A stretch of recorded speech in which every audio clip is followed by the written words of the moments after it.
Assalamualaikum warahmatullahi wabarakatuh. Halo teman-teman, perkenalkan nama saya Asa Anissa dari Universitas Megarizky Makassar jurusan S1 Farmasi. Pada video sebelumnya kita telah membahas mengenai apa itu farmasi, bagaimana sejarah kefarmasian, serta bagaimana pendidikan di farmasi. Nah, pada video kali ini saya akan membahas mengenai obat, di mana saya akan menjelaskan mengenai bagaimana penggolongan obat, sediaan obat, serta penggunaan antibiotik. Ketika teman-teman merasa sakit atau kurang fit, biasanya teman-teman pasti akan segera pergi ke dokter atau langsung membeli obat di apotik terdekat. Nah, bila gejalanya ringan, pasti teman-teman sudah tahu obat apa yang akan dikonsumsi.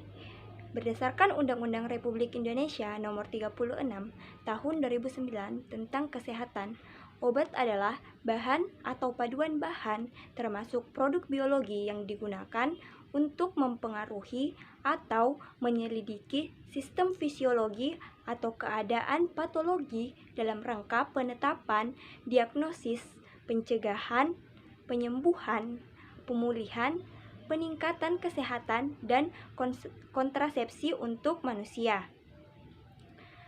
Perlu teman-teman ketahui bahwa obat-obatan yang dijual di pasaran memiliki berbagai jenis atau golongan.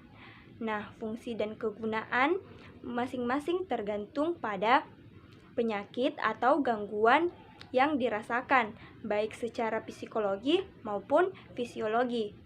Ada beberapa obat yang tidak dapat dibeli secara bebas, melainkan harus dengan menggunakan resep dokter. Nah, kali ini saya akan menjelaskan mengenai penggolongan obat. Yang pertama yaitu obat bebas. Obat bebas ini ditandai dengan lingkaran berwarna hijau dengan garis tepi hitam. Ini menunjukkan bahwa obat tersebut dapat dibeli secara bebas tanpa menggunakan resep dokter. Meskipun disebut aman, obat bebas tetap tidak boleh digunakan sembarangan. Karena bagaimanapun, obat memiliki kandungan kimia yang dapat berdampak pada tubuh. Obat-obatan yang dapat dibeli secara bebas biasanya digunakan untuk mengatasi penyakit yang memiliki gejala ringan. Contohnya adalah paracetamol, Diatabs, atau antasida dengan logo seperti hijau seperti ini. Golongan obat selanjutnya yaitu golongan obat bebas terbatas, di mana obat ini ditandai dengan lingkaran biru bergaris tepi hitam. Obat jenis ini sebenarnya masih bisa dibeli tanpa resep dokter, namun tetap tergolong obat keras. Jadi, bagi orang yang memiliki penyakit tertentu, penggunaan obat ini harus dilakukan dengan hati-hati dan sebaiknya menggunakan resep dokter. Meski gejala dan keluhan penyakit sama, obat yang digunakan belum tentu sama. Nah, penggunaan obat ini harus mengikuti aturan pengobatan yang tertera pada kemasan. Jangan lupa perhatikan tanggal kadaluarsa obat, serta membaca informasi pada kemasan tentang petunjuk penggunaan obat yang tidak diperbolehkan, efek samping, dosis obat, cara penyimpanan obat, dan yang lainnya. Beberapa obat yang dijual bebas terbatas seperti Rohtoh tetes mata dengan logo seperti ini, atau bisa juga obat sirup Baby Cook dengan logo seperti ini. Selanjutnya yaitu obat keras. Nah, obat golongan ini ditandai dengan lingkaran merah dengan garis tepi berwarna hitam dan huruf K di tengah yang menyentuh garis tepi. Obat keras hanya bisa didapatkan dengan resep dokter. Perlu diketahui bahwa obat ini tidak bisa sembarangan dikonsumsi karena dapat berbahaya, meracuni tubuh, memperparah penyakit, atau menyebabkan kematian, sehingga harus digunakan sesuai dengan aturan yang tepat. Obat-obatan yang termasuk dalam golongan ini, misalnya antibiotik, obat-obatan yang mengandung hormon, atau obat penenang, dan yang lain-lain. Contoh dari obat keras yang sering kalian lihat yaitu amoksisilin dengan gambar seperti logo seperti ini. Selanjutnya yaitu golongan narkotik. Nah, obat golongan narkotik mempunyai simbol seperti tanda plus dengan lingkaran berwarna merah. Ini merupakan golongan obat yang paling berbahaya. Obat ini hanya bisa didapatkan dengan resep dokter, dengan tanda tangan dokter disertai nomor izin praktik pada resep tersebut. dan tidak dapat menggunakan kopi resep.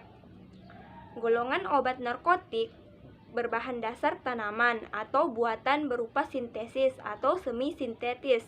Obat-obatan narkotik atau psikotropika dapat menimbulkan ketergantungan pada penggunaannya, sehingga pemakaiannya perlu diawasi dengan ketat sesuai dengan anjuran dan kebutuhan. Selain itu, obat narkotik dapat mempengaruhi susunan saraf pusat dan mempengaruhi tingkah laku serta aktivitas pada titik tertentu. Contoh obat golongan ini seperti kodein, kodipron, fentanil, dan yang lain. Selanjutnya yaitu golongan fitofarmaka. Nah, pada obat golongan ini memiliki tanda kristal salju berwarna hijau pada lingkaran kuning dengan tepi warna hijau. Perbedaan obat fitofarmaka dari obat herbal biasa terletak pada proses pengelolaan bahan herbal yang telah ditunjang oleh bukti ilmiah secara penelitian klinik, di mana penelitiannya telah diuji coba sampai ke manusia, sehingga dapat disertakan dengan obat modern. Nah, di mana penelitian klinik akan lebih meyakinkan para dokter untuk mempergunakan obat ini karena telah terbukti, sehingga dapat disetarakan dengan obat-obatan modern lainnya. Contoh obat golongan ini masih sedikit dijumpai di Indonesia. Nah, biasanya obat golongan ini berupa Stimuno, Tensigard, Nodiar, dan lain-lain. Selanjutnya, obat herbal terstandar. Nah, golongan obat ini ditandai dengan simbol lingkar kuning dengan garis tepi hijau dan gambar 3 buah bintang hijau di dalamnya. Obat ini merupakan obat yang diekstrak dari bahan alam seperti dari tanaman, hewan, maupun mineral. Umumnya, obat ini telah ditunjang dengan bukti ilmiah, yaitu secara penelitian preklinik, uji toksisitas, dan dibutuhkan proses rumit, keterampilan, dan teknologi tinggi. Contoh obat golongan ini seperti lelap, diapet, antangin JRG, dan masih banyak lagi. Golongan obat selanjutnya yaitu jamu, di mana kemasan obat herbal dilabeli dengan gambar logo tumbuhan atau pohon berwarna hijau dengan lingkaran hijau.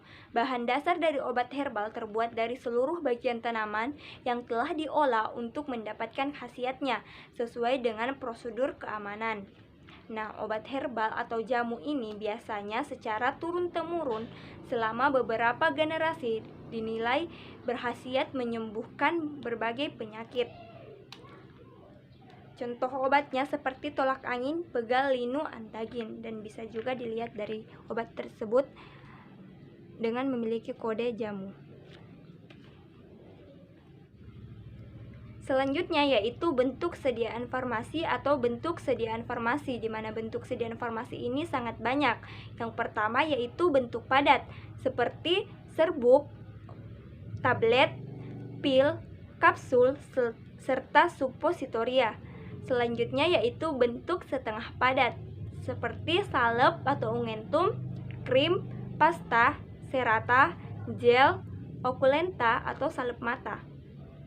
Selanjutnya yaitu bentuk cair. Bentuk cair berupa larutan, suspensi, emulsi, postio, sirup, eliksir, tetes mata, injeksi, infus intravena, dan yang lain. Kemudian bentuk gas seperti inhalasi, spray, atau aerosol. Nah, selanjutnya kita akan membahas mengenai antibiotik. Obat memiliki arti sebagai racun, di mana apabila penggunaannya tidak sesuai dengan dosis yang dianjurkan, akan menimbulkan efek toksik dalam tubuh. Jika dosisnya kurang, maka tidak akan berefek apapun. Namun, apabila dosisnya sesuai, maka akan menjadi manfaat bagi penggunanya. Salah satu jenis obat yang penggunaannya tidak terkontrol di masyarakat adalah antibiotik. Pengertian antibiotik sendiri adalah sekumpulan golongan molekul baik alami maupun sintetik yang mempunyai efek menekan atau menghentikan proses infeksi atau bakteri. Antibiotik ini memiliki efek resistensi pada penggunaannya. Resistensi itu adalah kondisi di mana kuman atau bakteri tidak dapat lagi dibunuh dengan antibiotik. Misalnya saja, ada satu kasus pasien yang meminum antibiotik dengan golongan amoksisilin. Seharusnya penggunaan obat ini harus dihabiskan. Nah, namun pada kalangan tertentu, jika pasien tersebut sudah merasa kondisinya membaik, pasti obatnya tidak akan dihabiskan dan dibiarkan saja.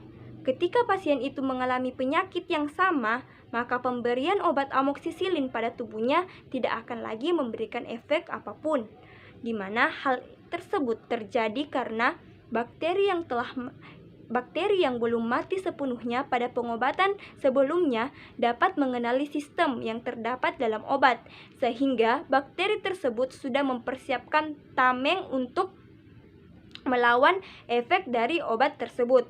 Salah satu cara agar masyarakat mendapatkan antibiotik dengan tepat adalah harus diadakannya sosialisasi oleh tenaga kesehatan kepada masyarakat. Kemudian perlu dihimbau juga bahwa antibiotik harus diberikan dengan seizin dokter. Salah satu hal yang perlu masyarakat ketahui bahwa tidak semua penyakit memerlukan terapi dengan antibiotik. Misalnya saja, pada kasus cacar, penyakit ini disebabkan oleh virus, maka pengobatan yang tepat adalah penggunaan antivirus seperti asiklovir, bukan antibiotik seperti amoksisilin. Suatu penyakit lagi, seperti flu dan batuk, biasanya ditangani dengan menggunakan vitamin dahulu dibandingkan langsung menggunakan antibiotik. Itulah tadi penjelasan dari saya mengenai penggolongan obat, sediaan obat, serta penggunaan antibiotik secara bijak. Jangan lupa ya teman-teman, cerdas dan bijak gunakan obat, sayangi diri sendiri, makan makanan yang bergizi, istirahatlah dengan cukup, maka sistem imun dalam tubuh akan membaik. Pastikan sebelum memilih obat, konsultasikan terlebih dahulu dengan tenaga kesehatan. Jangan lupa selalu menerapkan 3M, memakai masker, mencuci tangan, menghindari kerumunan, dan menjaga jarak. Stay safe semuanya. Terima kasih telah menonton video ini sampai habis. Jika ada yang ingin ditanyakan, silahkan bertanya di kolom komentar. Terima kasih semuanya.